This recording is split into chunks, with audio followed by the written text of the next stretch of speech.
Hi, I'm Eric Johnson at Vanderbilt's Owen Graduate School of Management, and I'm here today with Stuart Kaplan. Stuart is the Director of Culture Transformation at Google Cloud. Welcome, Stuart. Pleasure to be here, Dean Johnson. Well, culture is such a big topic, so important in many, many organizations, something we're spending a lot of time thinking about at the Owen School, and I'm sure something that you're working on day in and day out at Google. But let's back up a little bit and tell us, how do you define culture?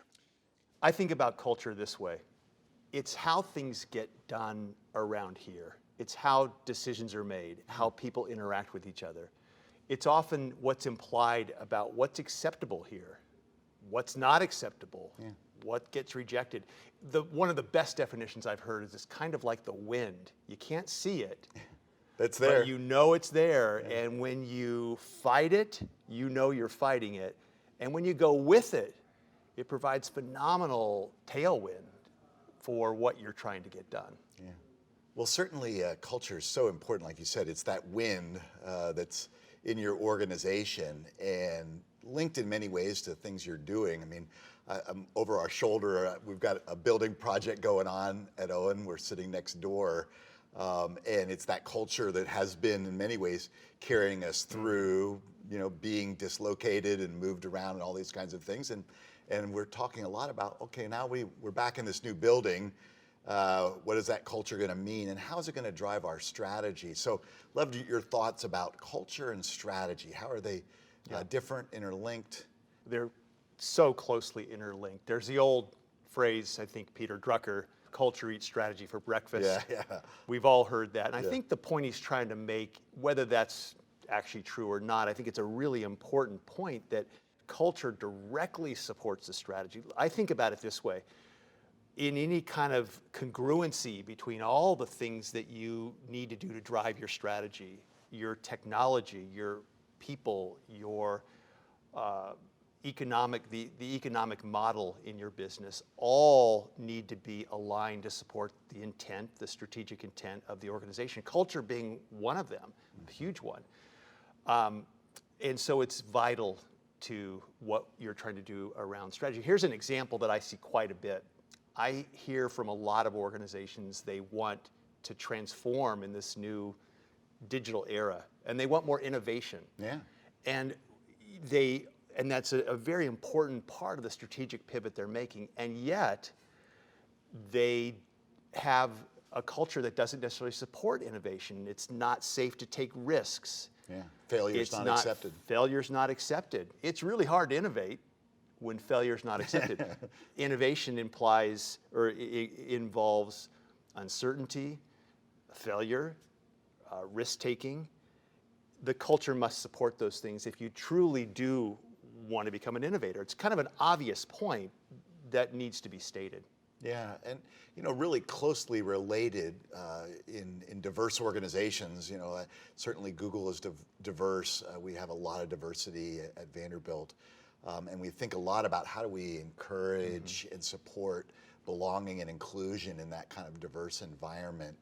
Culture, diversity, belonging and inclusion. Help us think about that. Yeah, it's a super important topic, more important than ever before. And culture is very intertwined with diversity, equity, inclusion, and belonging, as well, in the sense that when there's a high level of psychological safety in the organization, where there is a culture of humility, one of listening, these sorts of things go a long way to create an inclusive environment for everybody, no matter what background they might be from. And so there's aspects of the culture, I'd name just a few, that are absolutely essential to providing, tailwind to these goals around equity and belonging and inclusion and so forth. And you could see the opposite would hinder those things. Yeah.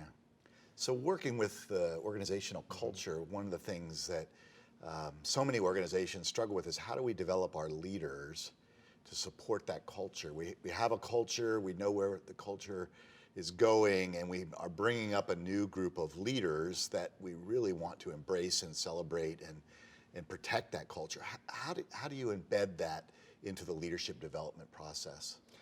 Well, so much of it has to do with self-awareness for the leader. Leaders cast very long shadows, and many times they underestimate the impact that they truly have, the outsized impact they truly have. So much of the leadership development, whether it's training, coaching, other experiences, has to really accomplish three things. The first is developing a high level of self-awareness about their outsized impact, what role they play. Leaders often underestimate and are frankly a little too humble about the shadow they cast, the effect they have. Number two, building greater capacity to tell stories, to live the culture, to use the language of whatever the culture goals are. And number three, to become more aware of how their decisions, the implied messaging in the culture, or the implied messaging that is conveyed in the decisions they make, and those decisions could be around resource allocation, who they promote, who they hire, who they recognize. How that's interpreted by the organization. Absolutely. And so again, the many ways that you build those capacities, again, training and coaching and experiences, it all needs to be directed in that way. So one of the parts that I really love about my role here at Vanderbilt is I get to meet lots of executives like yourself that have had fascinating career arcs. I mean, your own time at AT&T, Accenture, Korn Ferry, now at Google. Lots of lessons along the way, I'm sure. Can you share one lesson from your career that might help someone who's working on their own leadership? Yeah, sure. One of the lessons I learned early, actually at AT&T, and it sounds silly to say this because it's such a basic idea, but that everybody deserves respect, dignity, to be held in high regard. And I'm talking about people that might work for you or with you, your customers perhaps, or other stakeholders. Maya Angelou has this amazing quote, and I don't know if I'll get it perfect, but it has to do with the fact that people will not really remember what you say or do, but they'll remember how you made them feel. And I think that that's what this is about. Another thing that influenced me in this regard, Bill Conant, who was the legendary CEO at Campbell's Soup for many years, had this concept of tough-minded, warm-hearted. And I thought that struck this concept really well, especially the warm-hearted piece. Don't compromise on what you need to do as a business person, but bring heart to it, show respect, show dignity, extend that high regard for people. And what I've seen is that solves 80% of the people challenges that I've ever seen in business, that alone. Yeah, and it really applies across the organization. I mean, I know probably like many people, we often use this as a bit of a test on interviews. How does the prospective employee treat my assistant? This is an excellent example, how you treat others when nobody's looking, because it reveals your own internal beliefs about the way you hold other people.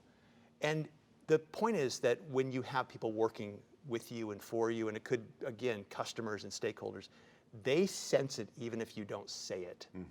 They sense it. It's the dissonance between what are you saying and what am I feeling from you? Yeah. That's what I'm talking about. Yeah. Well, Stuart, thank you so much for spending the day with us at Vanderbilt. Pleasure to be here. Thank you.